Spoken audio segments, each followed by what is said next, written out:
오늘은 그 아브라함을 통한 이스라엘 백성의 선택이라는 주제를 좀 나누고자 합니다. 노아 홍수 이후 그 4세기 동안 노아의 아들들은 그 수많은 족속들로 성장했어요. 또 후손들은 각기 살 장소를 찾아도 흩어졌고, 그 민족들의 분산은 언어와 생활 방식, 습관이 또 다르고 이 나누어진 여러 민족들이 또 하나님께 대해 가지는 또 다른 태도 속에 내포된 어떤 우상 숭배는 또 다신교적 종교로 또 타락시켰어요. 그러나 하나님께서는 또 아브라함을 택하신 사건을 통해 또 계시의 새로운 출발을 또 시작하셨고, 이 계시의 출발은 우리 창세기 12장과 더불어 또 시작됩니다. 그러니까 성경 기사 가운데 중요한 어떤 전환점을 이루고 있는 거예요. 그 아브라함은 하나님께서 본토와 친척과 아비집을 떠나라고 명령하셨잖아요. 이 명령은 아브라함으로 하여금 오염되고 더러워진 사회로부터 또 구별을 요구하신 겁니다. 그것은 다만 어떤 외형적 혹은 육체적인 구별을 뜻하는 것만 아니에요. 내부적인 면까지 포함합니다. 그러니까 인간의 야망과 열정, 어떤 욕심, 안목의 정욕 등에서 분리돼야 한다고 지금 보는 겁니다.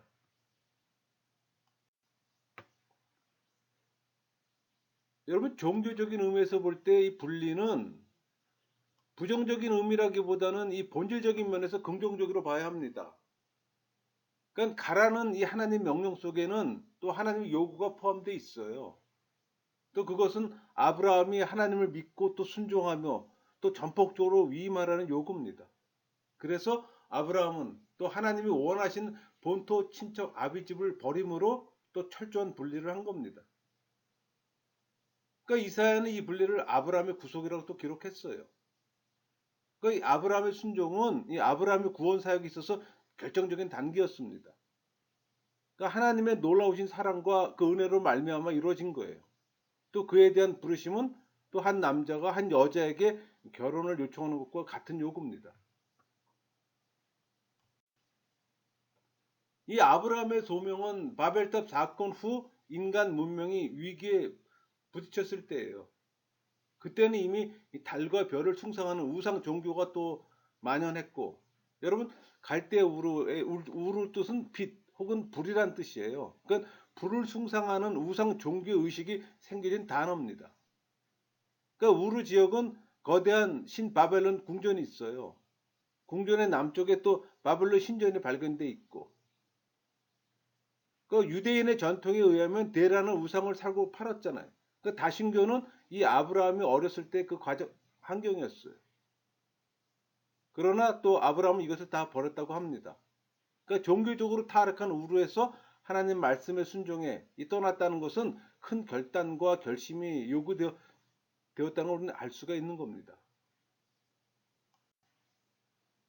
우리 창세기 그 소명 기사는 땅에 대한 약속, 민족, 위대한 이름, 그리고 이 물질적 축복과 같은 세상적인 모습이 제신돼 있어요. 우리 아브라함의 소명 기사를 네 가지 축복으로 볼 수가 있습니다.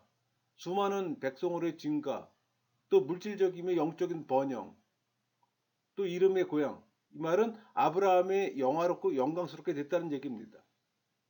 또 축복의 소유자와 시효자로 임명. 그러니까 아브라함이 축복을 받게 되었을 뿐만 아니라 다른 사람들에게 대한 어떤 축복의 매개체가 되었다는 겁니다. 여러분, 하나님께서 아브라함에게 주신 명령에는 약속이 부과되어 있어요. 그러니까 아브라함이 가장 필요하며 고대했던 이 후손에 대한 약속과 또 이에 부응하는 땅의 약속, 또 아브라함에게 주시고자 했던 축복의 약속이 있는 겁니다. 그 첫 번째가 후손에 대한 약속이 있잖아요. 우리 창세기 12장 2절.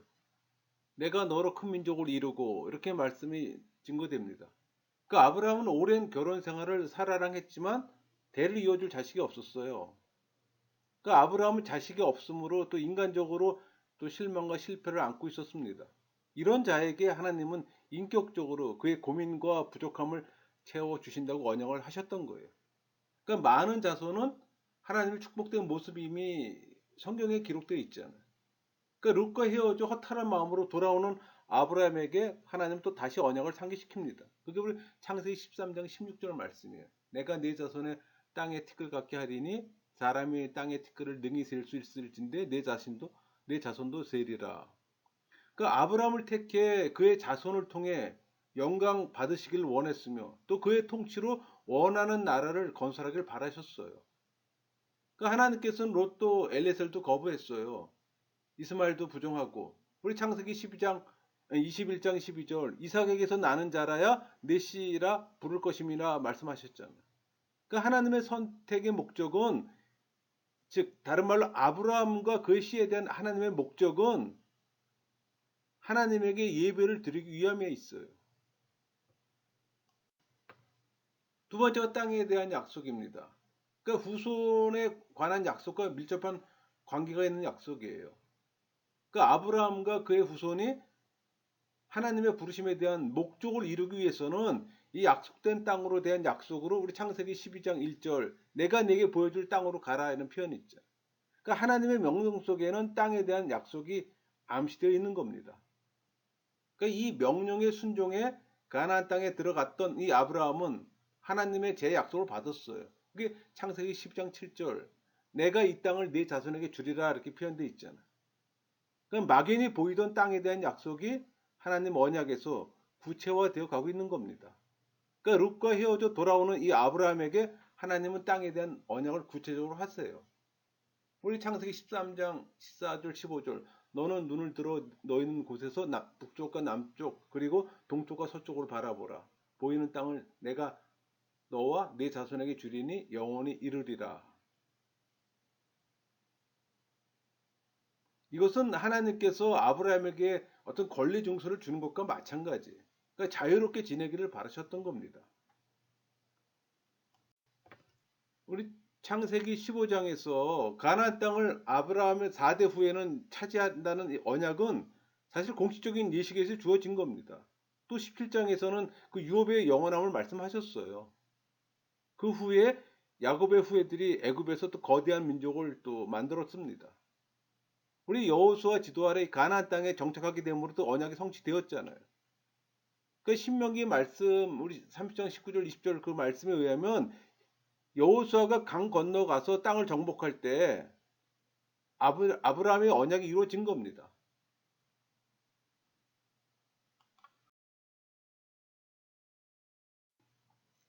이 세 번째가 복의 근원이 되는 약속이에요.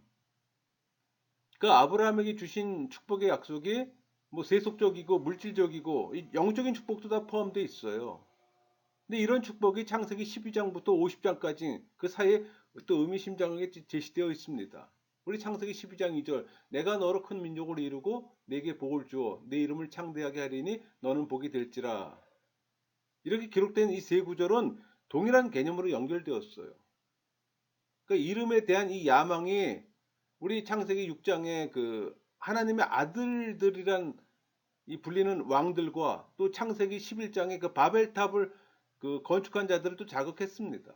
그러니까 이제 하나님은 다른 사람들이 그렇게도 이기적으로 추구했으나 얻지 못했던 것을 하나님 자신의 독자적 의도에 의해서 한 인물에게 직접 지금 주시고자 했던 겁니다. 내 이름을 창대케 하리라. 그 다음에 너의 복의 근원이 될지라고 되어 있잖아요. 그러니까 아브라함은 구속사에서 위대한 인물 중에 한 사람입니다.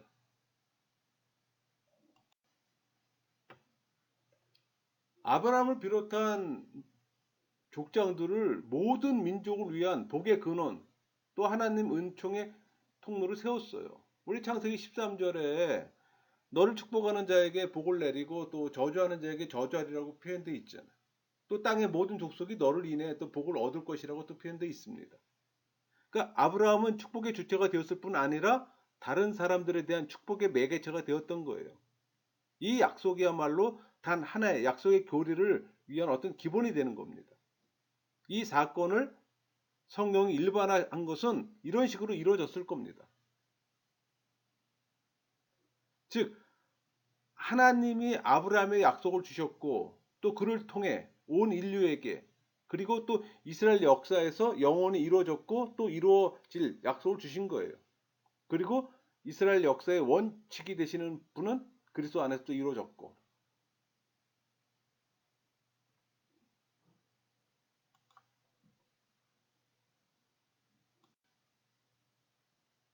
여러분 창세기 22장 16절에서 18절까지 말씀 이르시되 여호와께서 이르시되 내가 나를 가리켜 맹세하노니 내가 이같이 행하여 내 아들 내 독자도 아끼지 아니하였은즉 내가 내게 큰 복을 주고 내 씨가 크게 번성하여 하늘의 별과 같고 바닷가의 모래와 같게 하리니 내 씨가 그 대적의 성문을 차지하리라. 또 내 씨로 말미암아 천하 만민의 복을 받으리니 이는 내가 나의 말을 준행하였음이라 하셨다 하니라. 언약의 갱신이나 재확인이라고 말할 수 있어요.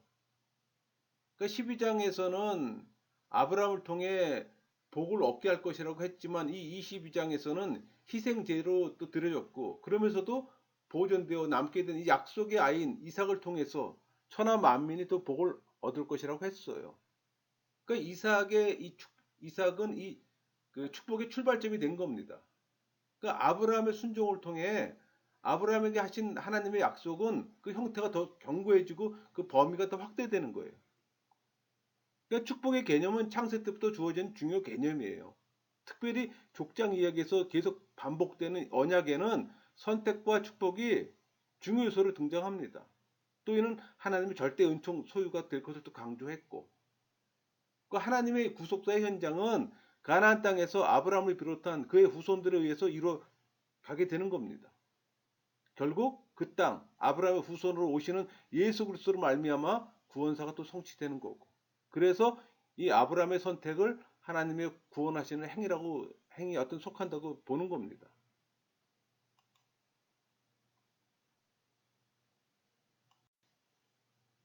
또 야곱의 12아들과 요셉의 2아들은 이 애굽의 속박 기간 동안 그들이 큰 민족이 되기까지 번성했어요.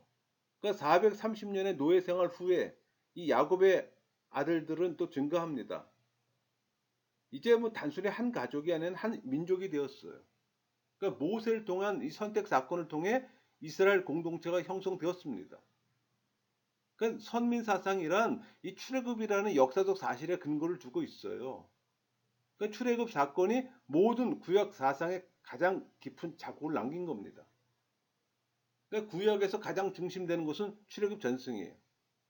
그러니까 아브라함과 족장들의 이야기들은 이스라엘 백성이 탄생하기 위한 서론입니다. 그러니까 예언서들을 보면 대개의 경우 이 출애굽 사건을 통한 이스라엘의 선택을 언급해요. 우리 호세아 11장 1절 이스라엘이 어렸을 때 내가 사랑하여 내 아들을 애굽에서 불러냈거늘 그렇게 표현하잖아요. 그러니까 에레미야도 출애굽을 통한 이스라엘의 선택을 주장했어요. 그게 에레미야 2장 2절이에요. 내 청년의 때와 이내와 내 신혼 때 사랑을 기억하노니 곧 씨 뿌리지 못한 땅 그 광에서 나를 따랐음이니라. 호세아나 뭐 에레미야 같은 선지자들도 같은 내용으로 또 에스겔도 하나님에게서 이스라엘을 애굽 땅에 택하였다고 주장했어요. 그게 에스겔 20장 5절이잖아. 이르라 주 여호와께서 이와 같이 말씀하셨느니라. 옛날에 내가 이스라엘을 택하고 야곱의 집이 후회를 향하여 내 손을 들어 맹세하고 애굽 땅에서 그들에게 나타나 맹세하여 이르기를 나는 여호와 너의 하나님이라 하였노라. 가장 중요한 구절은 출애굽기 6장 2절 3절일 겁니다. 하나님이 모세에게 말씀하여 이르시되 나는 여호와니라 내가 아브라함과 이삭과 야곱에게 전능의 하나님으로 나타났으나 나의 이름을 여호와로는 그들에게 알리지 아니하였고. 그러니까 예언서나 모세오경 기절들은 이 출애굽 사건이 이스라엘 역사와 신앙의 중요한 자리를 차지한다고 증거했어요. 이처럼 이 출애굽을 통한 이 구원의 사건에 중점을 두고 이 증언하는 것은 역사적 과정이 구체적 사건을 통한 선택의 섭리를 또 말해주고 있는 겁니다. 여러분, 선택은 하나님 은총의 행위예요. 하나님은 구원하시기 위해 이스라엘을 택하셨고 또 애굽에서 노예 상태로 있는 그들을 구원하셨어요. 그러니까 이스라엘의 선택은 하나님의 영광과 주대심을 세상에 나타나게 하려고 그들을 만민으로부터 구별한 겁니다. 또 하나님은 이스라엘을 통해 열방들에게 자신을 또 나타냈어요. 또 이스라엘에 대한 이 하나님의 자기 현신은 이스라엘 사명에 대해 하나님께서 요구하실 수 있는 근거가 됩니다. 그러니까 하나님의 선택 사건은 선택받은 자에게 특별한 의미를 부여해요. 그 말은 이스라엘의 특이성인데 이것은 하나님께서 특별한 가치가 있다는 겁니다. 그러니까 이스라엘은 하나님의 특별한 소유예요. 우리 시편 135편 4절 여호와께서 자기를 위하여 야곱 곧 이스라엘을 자기의 특별한 소유를 택하셨습니다. 이로다. 그러니까 이스라엘의 가치는 이스라엘의 마음을 쏟는 이 하나님의 사랑과 애정에서 나오는 겁니다. 그러니까 이스라엘은 하나님의 소유가 되었어요. 후에 신명기에서 이스라엘은 기업의 소유뿐만 아니라 거룩함이라고 또 불렸습니다. 그러나 이 귀절들은 항상 백성이란 개념과 연결되어 있어요. 그게 신명기 7장 6절이잖아요. 너는 여호와 네 하나님 성민이라. 네 하나님 여호와께서 지상 만민 중에서 너를 자기 기업의 백성으로 택하셨나니.